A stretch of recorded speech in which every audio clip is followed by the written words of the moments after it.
on chapter 4 this evening, and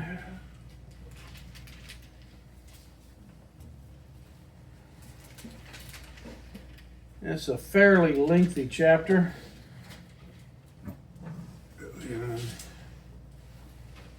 Get as far as we can on this, but if we finish it, I'm not going to go any farther than just that one chapter, because one chapter is more than enough to try to absorb at one time. But anyway, 1 Samuel chapter 4.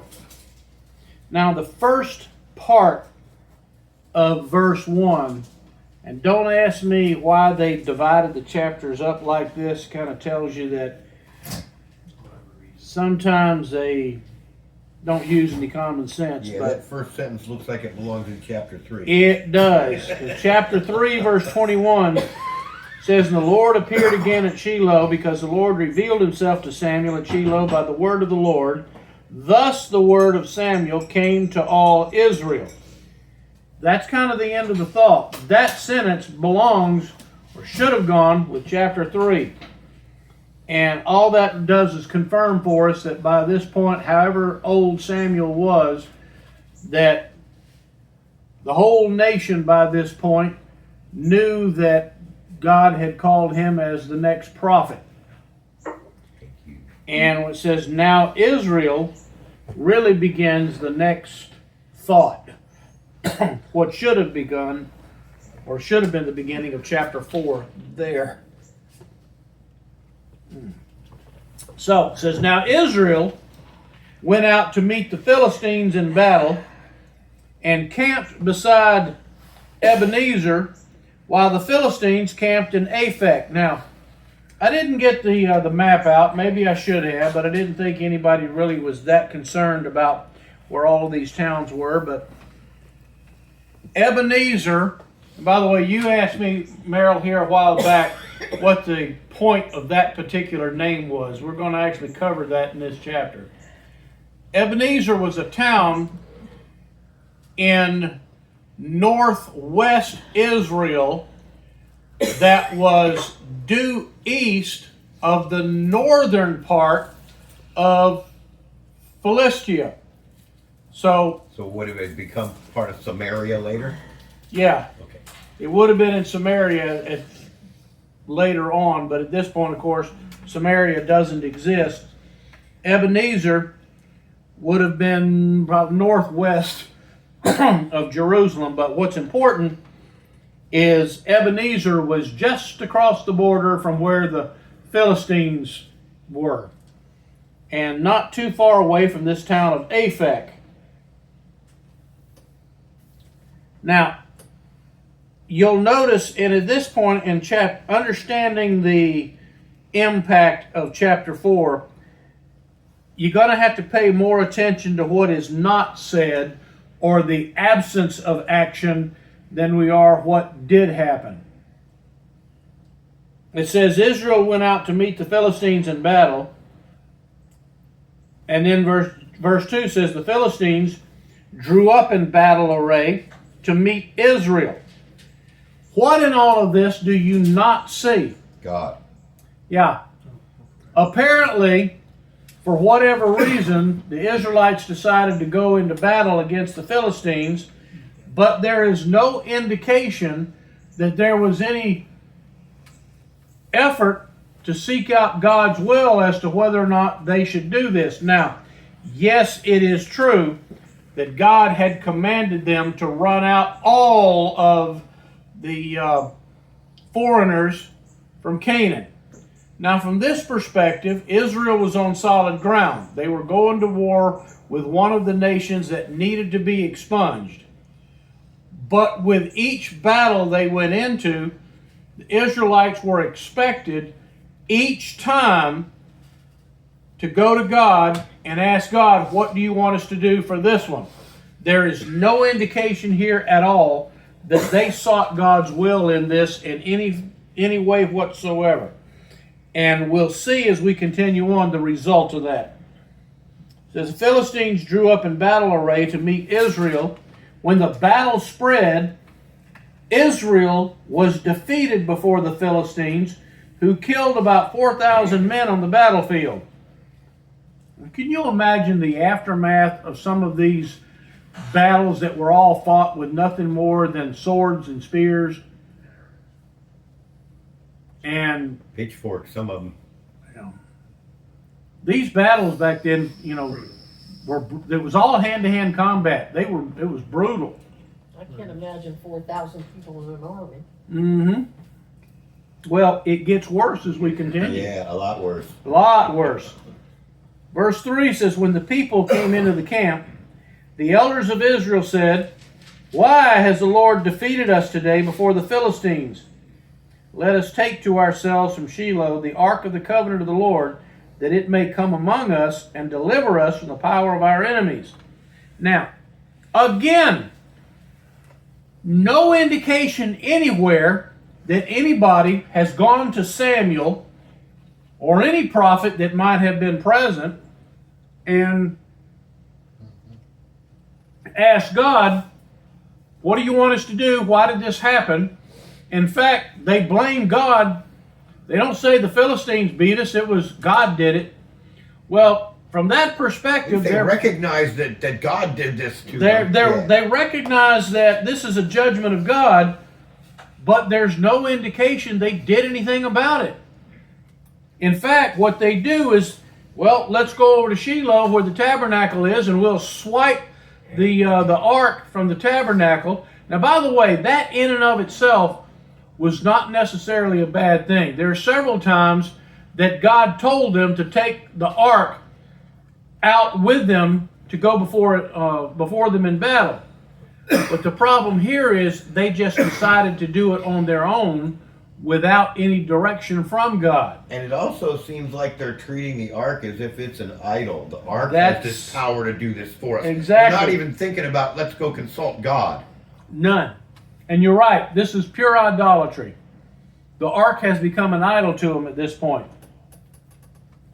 And verse 4 says, so the people sent to Shiloh, and from there they carried the ark of the covenant of the Lord of hosts, who sits above the cherubim, and the two sons of Eli, Hophni and Phinehas, were there with the ark of the covenant of God.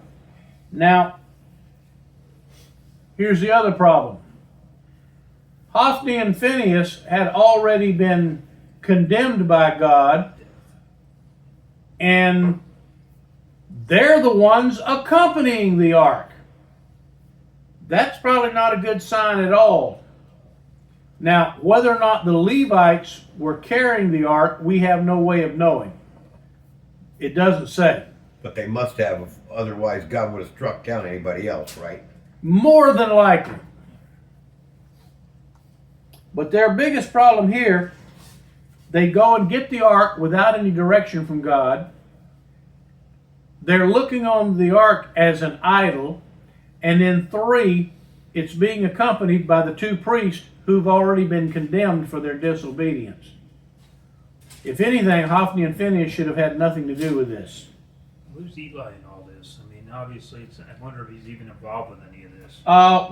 Eli. No, Later man. on, I know. Yeah, he's sitting there at the tabernacle for, well, there's 2 reasons. Now, we're not told this at the time, but there's 2 things that we can see. Number 1, Eli was 90 years old. He wasn't going anywhere. Right. I just mean in this decision stuff, if it was his son's just taking over, because it sure sounds like More they're likely. up, yeah. Because that was part of what old God, well, keep in mind, that's exactly what God judged Eli about. He told him, said, that you knew these things were happening and you didn't do anything about it. Well, he's probably just sitting around going, oh, well. Yeah. Plus, if he's unwilling to hold his 2 sons accountable, they probably said, look here, old man, we're taking this and we're going. I think so. Yep. And he probably just sit there going, nothing I can do about it. Yep. Now, you may think, well, God's kind of rough on him because if he's 90 years old, what could he do about it?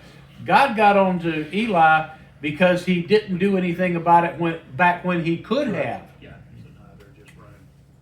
And the other thing we know as far as why Eli probably is staying behind at the tabernacle, Bible tells us that Eli was seriously overweight. 90-year-old man that's He ain't going anywhere. All right. But verse 5. And it happened, as the ark of the covenant of the Lord came into the camp, that all Israel shouted with a great shout so that the earth resounded. Well, now, once again, that kind of tells you that, the Israelites recognized that the ark had a special significance here, but nobody is doing anything about asking God, Lord, is this what you want us to do?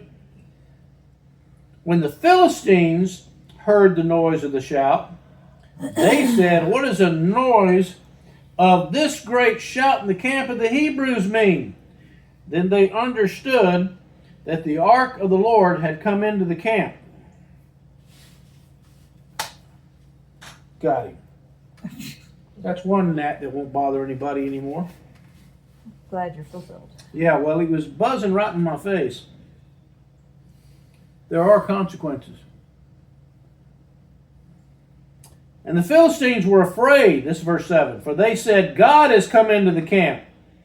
And they said, woe to us, for nothing like this has ever happened before. Now, it's interesting to me that even the Philistines know what the ark is.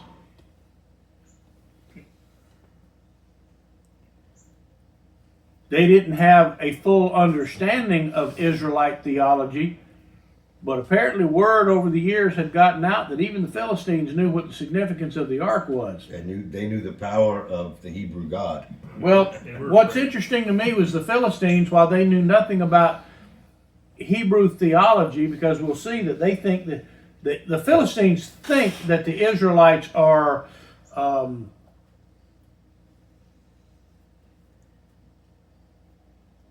what's the word I'm looking for here? Polytheistic. Yeah, thank you. Polytheistic. They think the Israelites serve multiple gods. But they do understand the significance of the ark. And what's more, I think, even telling is the reason the Philistines were so scared at this point is the stories of what God had done going all the way back several hundred years before to the Exodus. The Philistines are aware of these stories, apparently more so than the Israelites are. Verse 8 says, woe to us!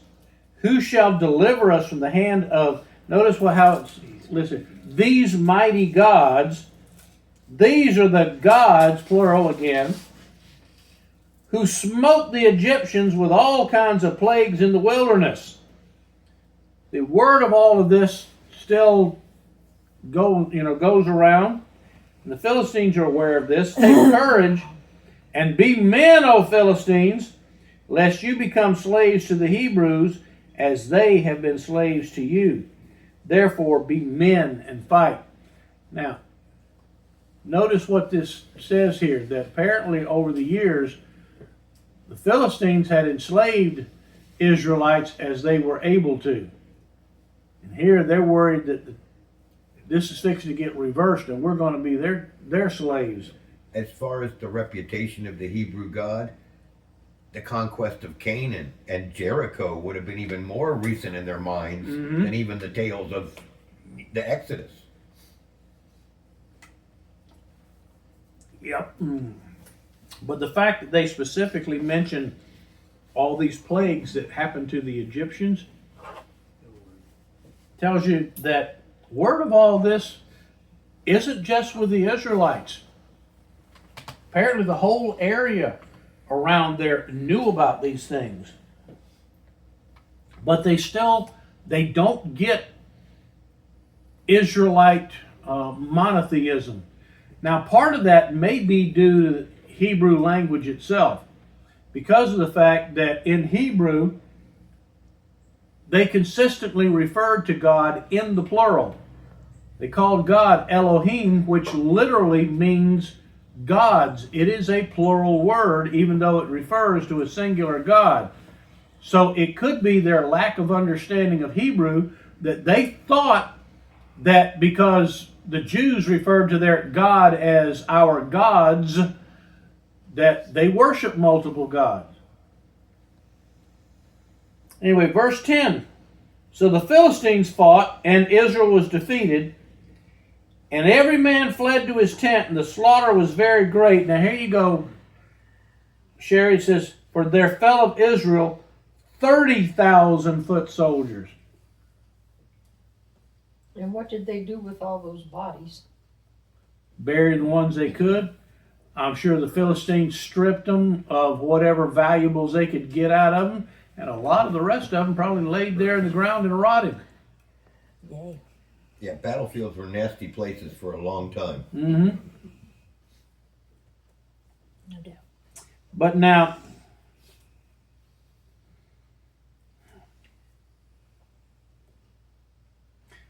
other thing to keep in mind is notice how the Israelites are described. It says 30,000 foot soldiers. This is another thing that a lot of folks don't realize is the Philistines had the technological advantage over the Israelites. Philistines had chariots and horses. The Israelites didn't. And it wasn't too long after this that the Philistines, as they were able to, did what's called a brain drain on, and by the way, that is a real word. They did a brain drain on Israel, and every artificer, every blacksmith, silversmith, any kind of smith that they could kidnap, they would take away from Israel and haul him back to Philistia and get them to do their smith work for the Philistines, leaving Israel with nobody who knew how to work precious metals. And they did that intentionally to prevent the Israelites from being able to Make more weapons. make more weapons. They didn't have any swordsmiths. They already didn't. They were at a shortage of horses, and they didn't have the ability to make chariots. Because if you don't have any decent smiths, you certainly can't make any chariots unless they're out of wood. It also forced the Hebrews to go to the Philistines to buy all their metal tools. Yep. And so they were at a serious technological disadvantage here. Now, one of the reasons that God allowed this to happen is it was God's intention that the Israelites would not depend on weaponry, but would do the opposite of what they did here, is that before going into battle, they would seek God's will, pray, and allow God to go before them, and God would basically take care of the problem. The Israelites didn't need any weaponry. But here what they did is they decided to go to war against the Philistines, and there's no indication they ever stopped and prayed about it, not one time. And God basically stepped back and let nature take its course. God also allowed the pagans to take the ark. We're getting to that. Verse 11. And the ark of God was taken, and the two sons of Eli, Hophni and Phinehas, died. Now a man of Benjamin. Now, by the way, before anybody asks, what tribe was Saul from? Benjamin. Benjamin. Now, I know there's going to be some that ask, well, might this have been Saul? We don't know. Just says a man of Benjamin. Frankly, I would venture to say it probably would not have been Saul, and I'll tell you why in a minute. It says, now a man of Benjamin ran from the battle line and came to Shiloh the same day with his clothes torn and dust on his head. When he came, behold, Eli was sitting on his seat by the road, eagerly watching, because his heart was trembling for the ark of God.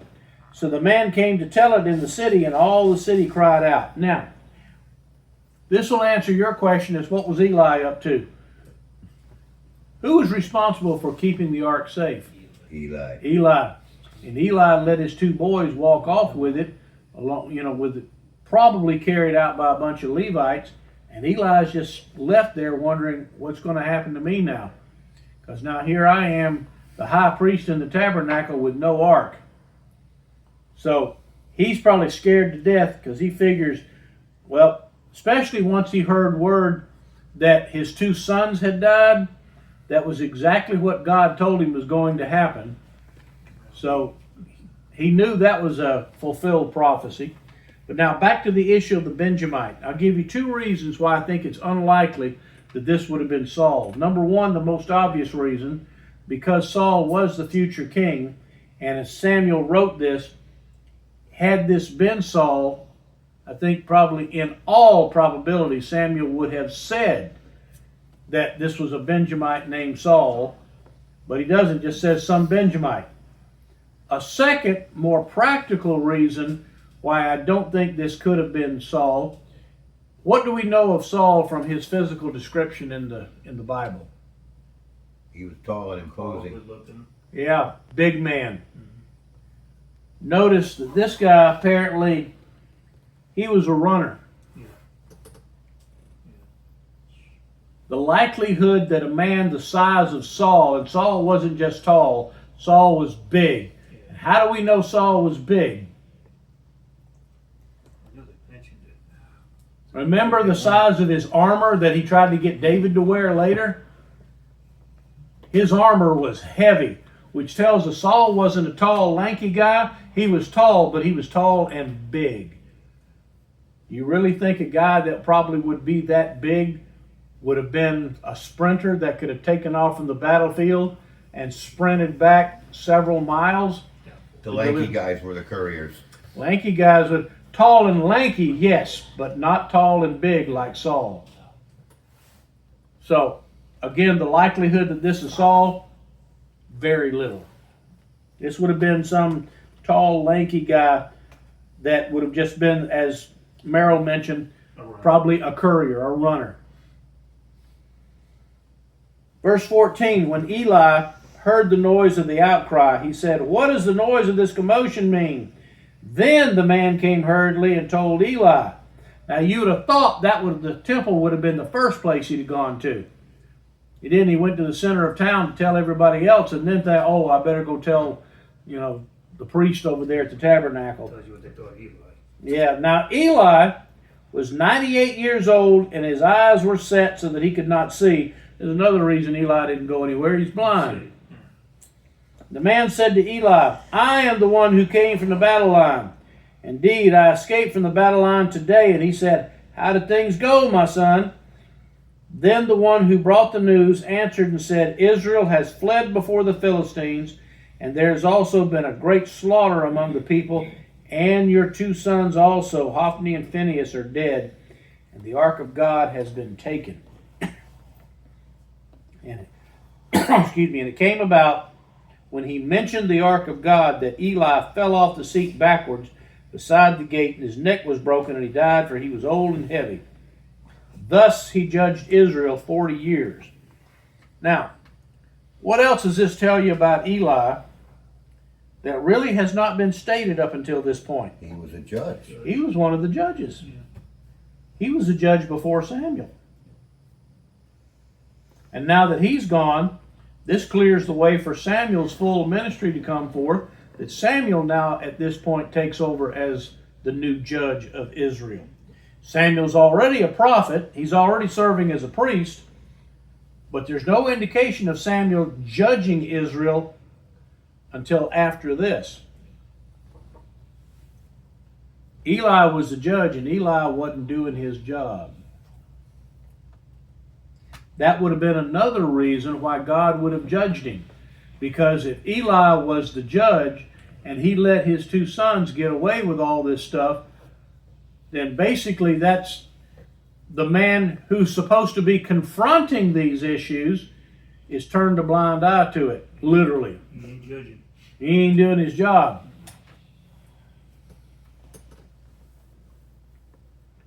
Can't imagine how heavy that man must have been. Break his neck, falling off the chair. Yeah, to fall backwards in a chair and break his neck. Although for a 98-year-old man, that's not, that wouldn't be unheard of. Now his daughter-in-law, Phinehas' wife, was pregnant and about to give birth. And when she heard the news that the ark of God was taken, and that her father-in-law and her husband had died, she kneeled down and gave birth, for her pains came upon her. And about the time of her death, and notice here, she dies in childbirth. The women who stood by her said to her, "Do not be afraid, for you've given birth to a son." But she did not answer or pay attention, and she called the boy Ichabod, saying, "The glory has departed from Israel, because the ark of God was taken, because of her father-in-law and her husband." And she said, "The glory has departed from Israel, for the ark of God was taken." Now, the name Ichabod means glory has departed. Now, back to Ebenezer. The town of Ebenezer and where that name comes from in Hebrew means the stone of help. So when in the hymn, when it talks about my Ebenezer, it literally is saying my stone of help.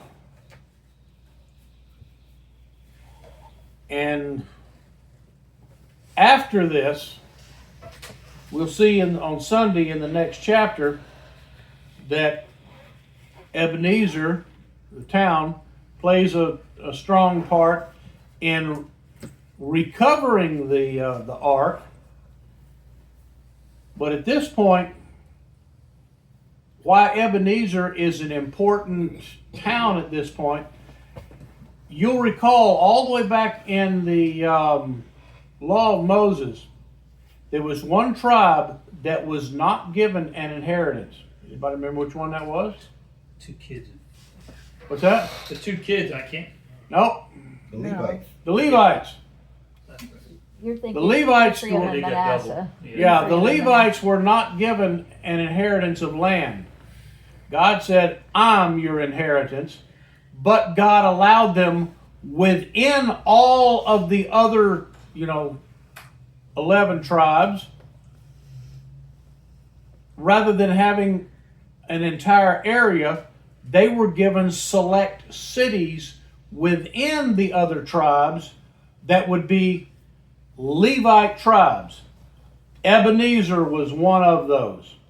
So there in the town of Ebenezer, there would have been an overabundance in the population of Levites. And that will play very prominently in the next chapter. But it also tells you if Shiloh, which was only just a few miles east of Ebenezer, and Ebenezer is where the Israelites were defeated, where they might have gotten the idea to let's go get the ark, because it would have been a town full of Levites. So they all would have probably mounted up, or at least took off on, walking, however they got there, walked the few miles east to where the tabernacle was, took the ark, and then basically with probably the blessing of the 2 priestly sons, decided they're going to turn around and go back to Ebenezer and have at it with the Philistines again, because how can we lose now? We've got the ark with us. That also means the ark was relatively close to Philistia. It wasn't in a hidden, sheltered, fortified, protected place. At that time, yeah, it was nowhere near Jerusalem, because keep in mind, during this generation, Jerusalem was not in Hebrew hands. It was still owned by the Jebusites. the Jebusites. I didn't realize that the ark was kept in such a vulnerable spot. Well, but look at it from this perspective. The ark was God's ceremonial seat. They didn't worry about it needing to be protected. They figured if God wants to protect it, all God's got to do is just make it happen.